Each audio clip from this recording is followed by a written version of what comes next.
Hi everyone, I'm Annalisa from C.A.C. Global Solutions. We are an aircraft management and aviation training company. Welcome to our YouTube channel. We're happy you're here. With this channel, we are trying to share some knowledge and experiences that we've had over the years, and we're still having with our clients about aircraft management. This morning, I'm here with Bret for another episode of Storytime with Bret, where he's going to share some of what he has experienced as an aircraft maintenance engineer and airworthiness inspector for different civil aviation authorities. Bret, I'm going to get comfy and I'm going to enjoy the next story. I hope so. Thanks, Annalisa. So today I've got a bit of a theme as always, but so I've got a few different bits to share, but they're all interrelated as well. So I think we can piece them together pretty good. But so the first part is as a civil aviation safety inspector, one of the tasks that we do is monitor type rating courses for maintenance for approval of type training organization courses. And I've done that a couple of times. So I've sat in on a few of these courses, and I've monitored a few of these courses. And there's a schedule of topics that are supposed to be covered in each of these courses. So, of course, the applicant for the approval of the course submits a syllabus. That's the first stage. You look at the syllabus, and then you sit in the course and you make sure that all aspects are adequately covered off, right? So I've done that, and it's quite interesting because you kind of see the course coming together as the providers put it together. I mean, it's basically they've got it together, and this is their dry run. Mm-hmm. So of these courses, they go through different protocols, different events to get their approval. Finally, they end up with an approval certificate under different regulations. It depends what it is. Transport Canada, they'll give a training organization certificate for a type rated course. C.A.C will give a Part 147 course certificate. And each certificate has a specific number on it. And when a person down the road completes the course, they'll get a copy of the certificate of completion or approval, acceptance, whatever term it is they're using.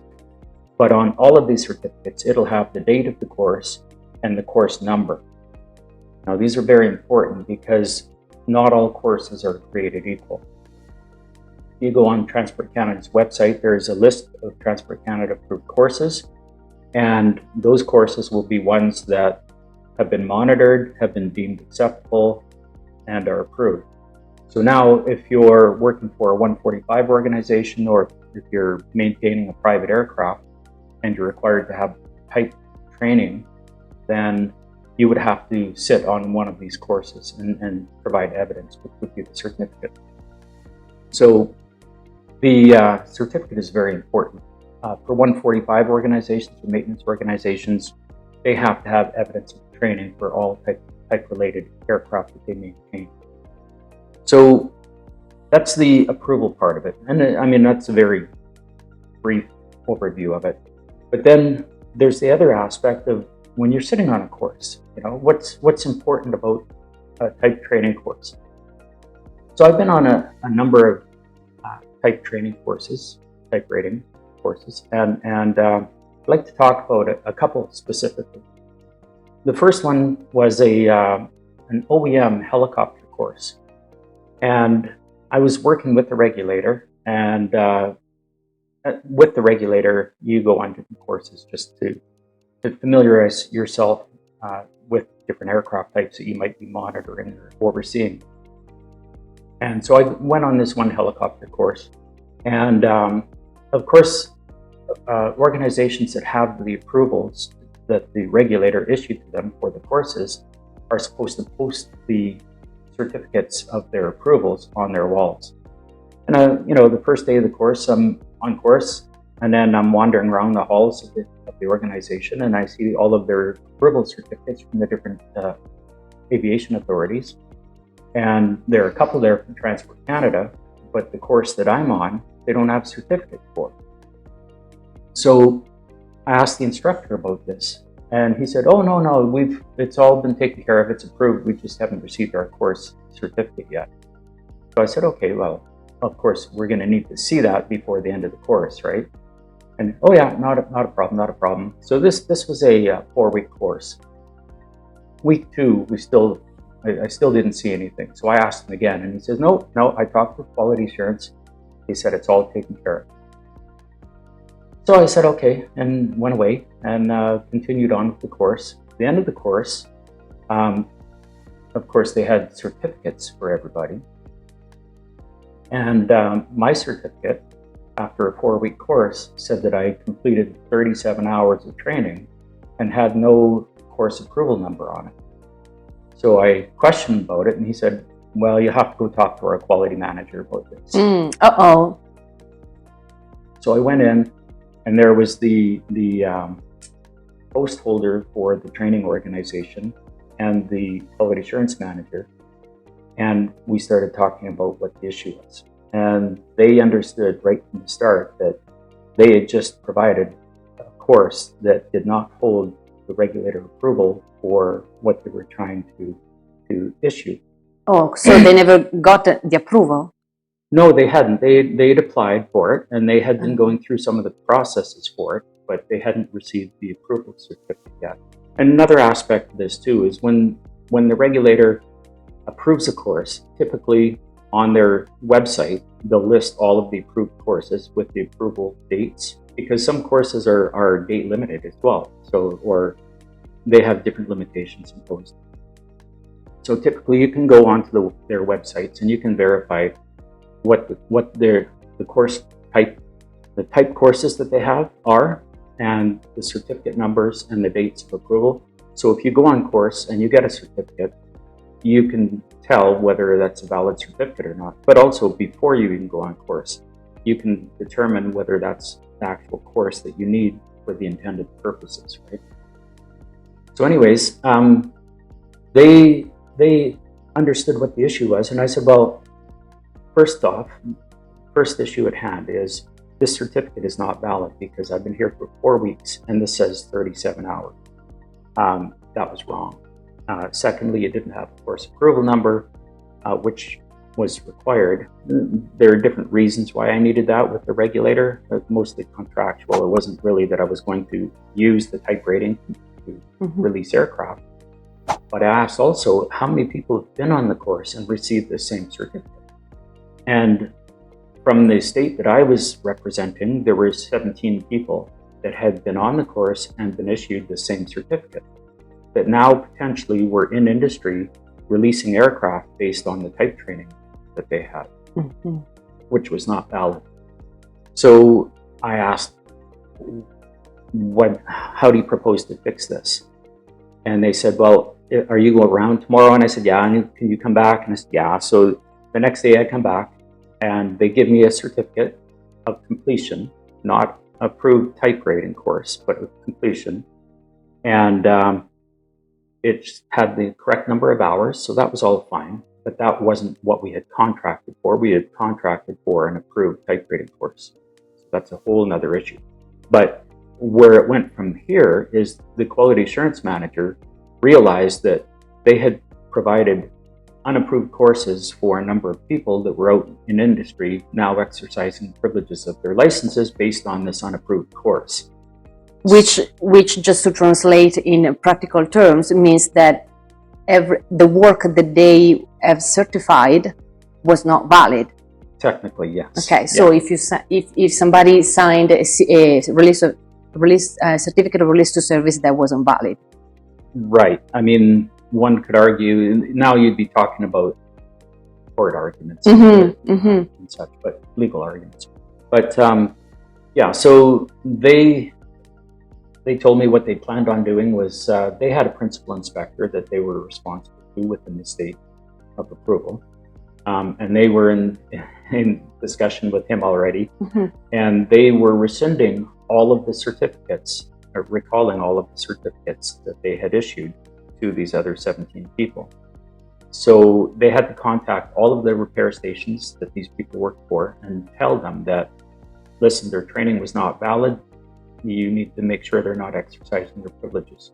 So this becomes a whole issue between a bunch of maintenance repair stations and the training provider. So that's one aspect. And I've also seen this. Another story that I have, another example is I once, while I was in industry, went on a type rating course for a Fokker F-27.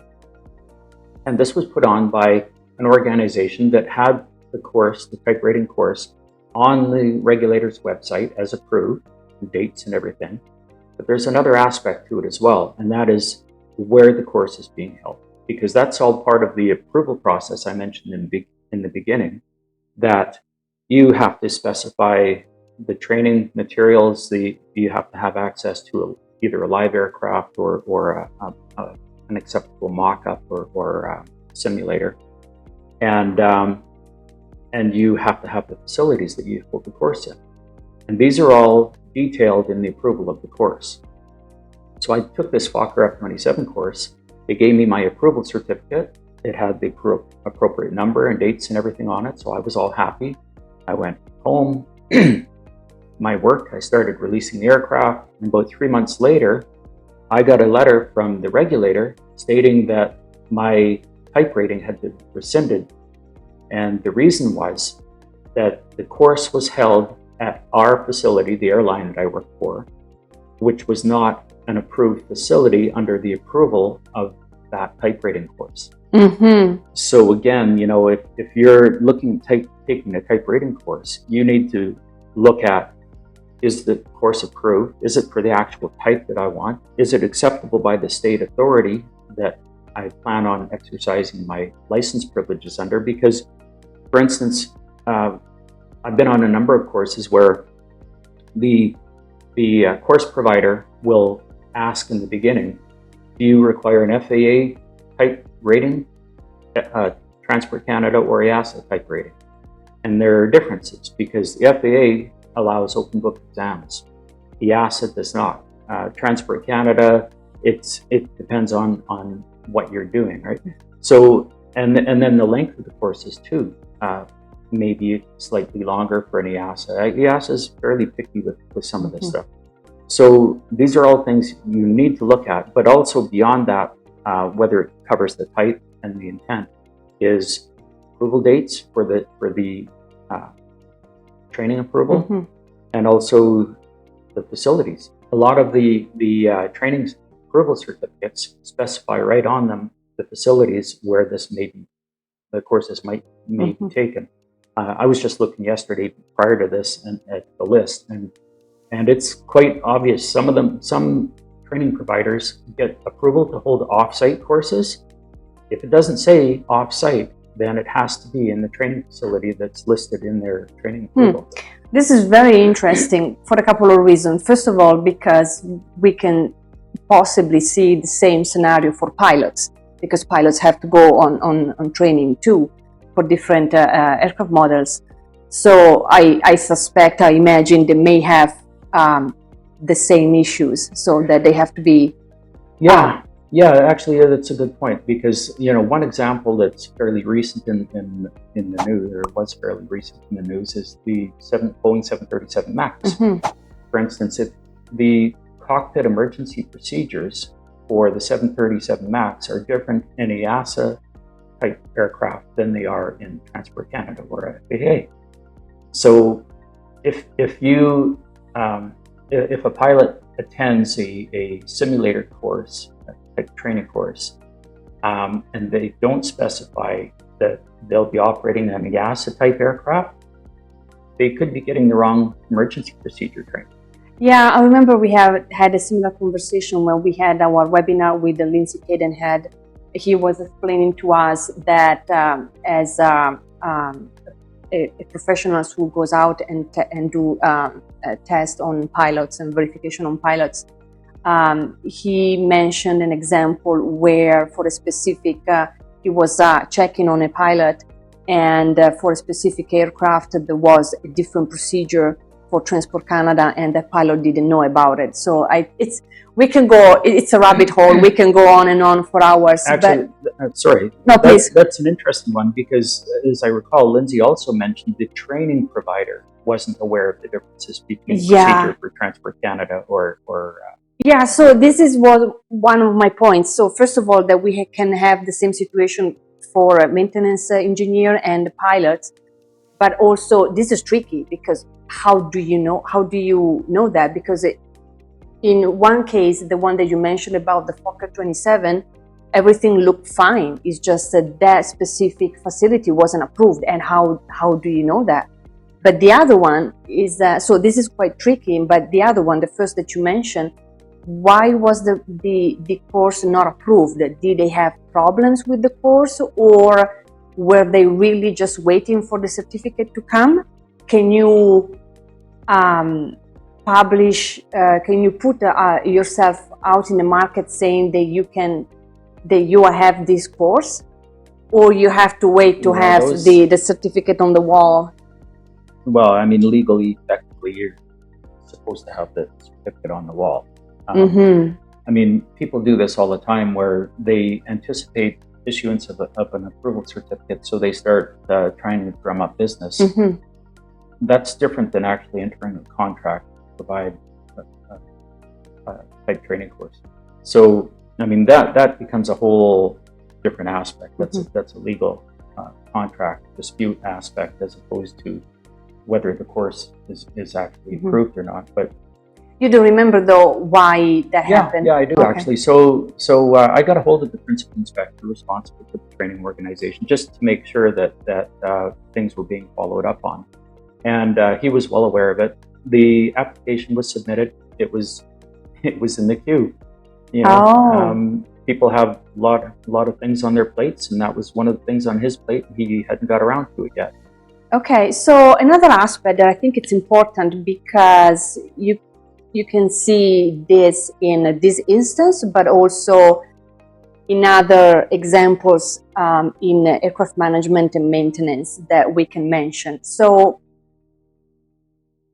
I suspect there is a part of the regulation that tells you how a course has to be organized and what are the different things that the course has to contain, right? Yeah. So there is a good chance that that course that you're putting together is good because you are following the rules, okay? Right. So the fact that this organization that you mentioned didn't have the appropriate certificate and the application was in the queue, does it really make the certificate that they issued to you and to other aircraft maintenance engineer invalid? What I'm getting at is really the work that the aircraft maintenance engineer was doing not appropriate? No, I can't say that it wouldn't be appropriate. But let me ask you this. If you go through the exercise of getting a driver's license, but the machine that prints the driver's license is broken down that day, and you go out and start driving, are you legal to drive?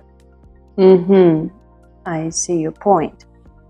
But we saw other instances where we heard that colleagues and clients hitting a wall with certain inspector on certain things just because of paperwork.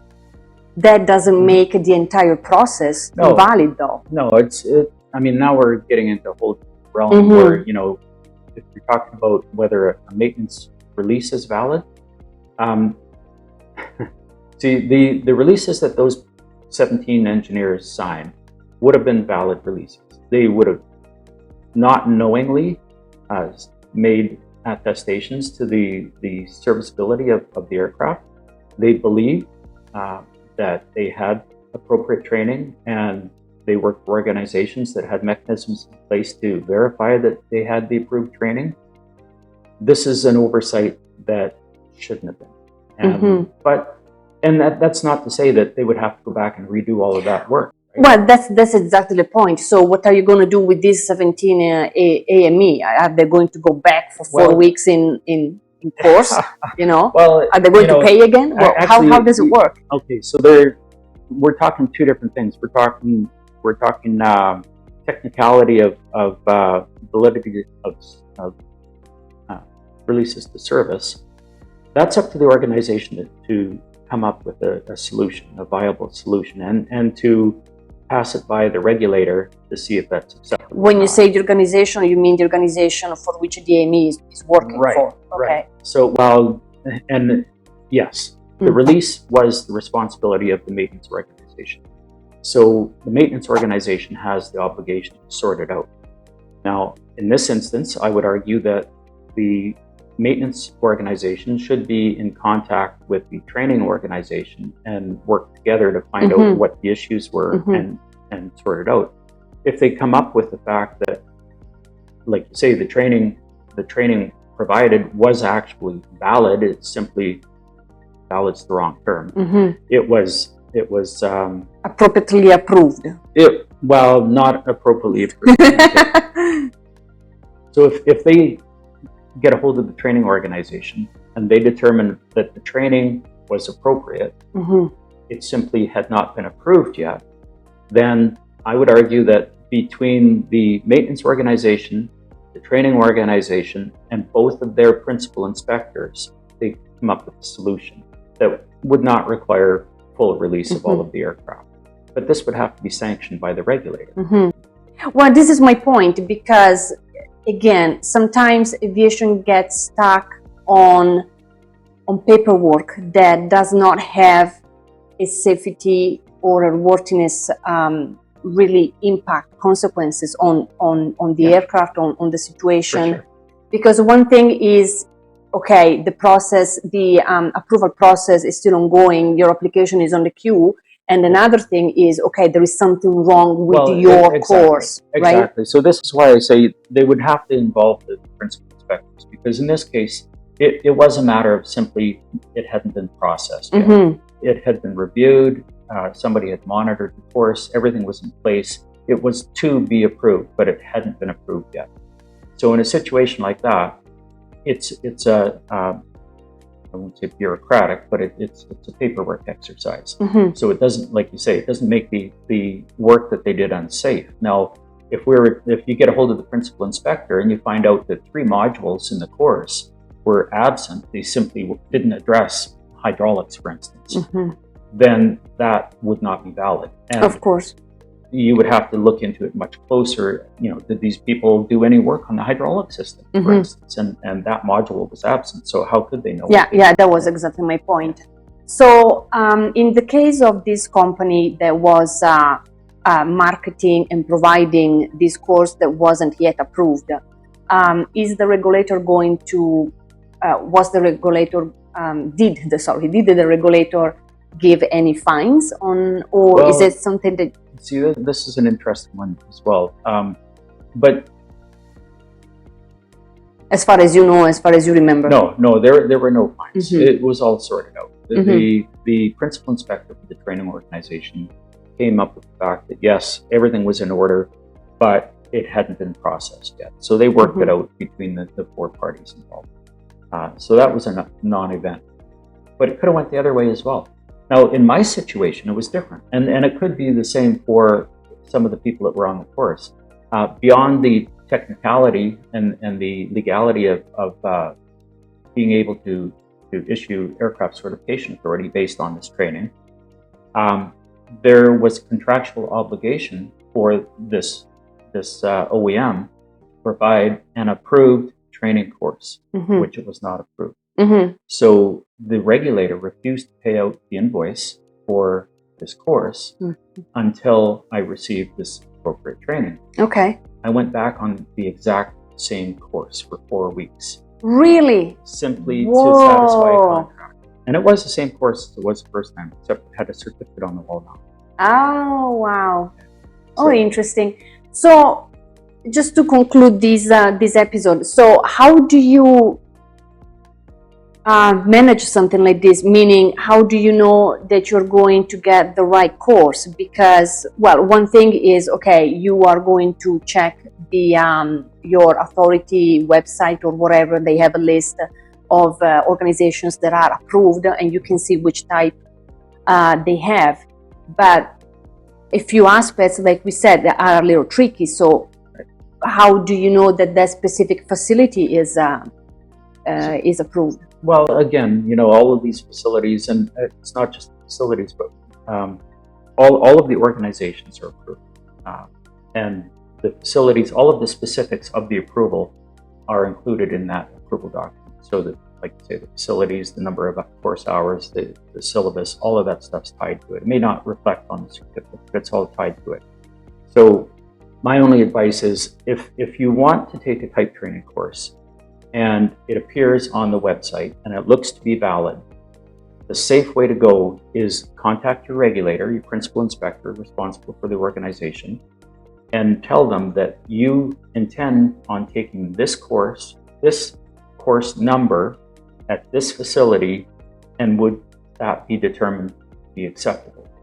And if you get, and do this in writing, don't simply do a phone call, because that doesn't hold up a lot sometimes. If you get an email back or a letter back saying that, yes, this authority recognizes this course being held at this facility, you're fine. The course, the F-27 course that I took, if the course provider had simply contacted their principal inspector and said, this is what we want to do, he would have given them a letter saying you can do a one-off at this facility. Oh, right, right. So it's not a matter, just because that facility is not on the certificate, you can't do it. There may be ways around it, but it's easier to ask beforehand and then have your license rescinded later. Yeah, no, for sure. Also because these courses are also quite expensive, both from AME and pilots. Okay, well, that was a good one. I think there is so much more that we could say about it, but we want to keep the episode short for people to digest all the things that we have been talking about. So thank you for sharing these stories. If you guys like what we're doing, you appreciate what we are sharing, please consider to subscribe. And you can also look up our website, cacglobalsolutions.com, and our book about aircraft management. It's called Introduction to Aircraft Management. And it's available on Amazon and Google Play, and you're going to find all the information on our website. Another small thing, we have a podcast. It's called Aviation Perspective with C.A.C, where we talk about the different aspects of aviation. We have already interviews with the Isle of Man registry. We had an interview with Scott McPherson about business aviation, ISBEO and IBAC.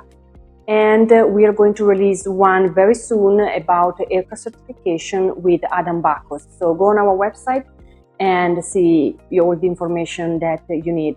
And I hope you will join us in our podcast. So thank you so much for watching, and bye for now.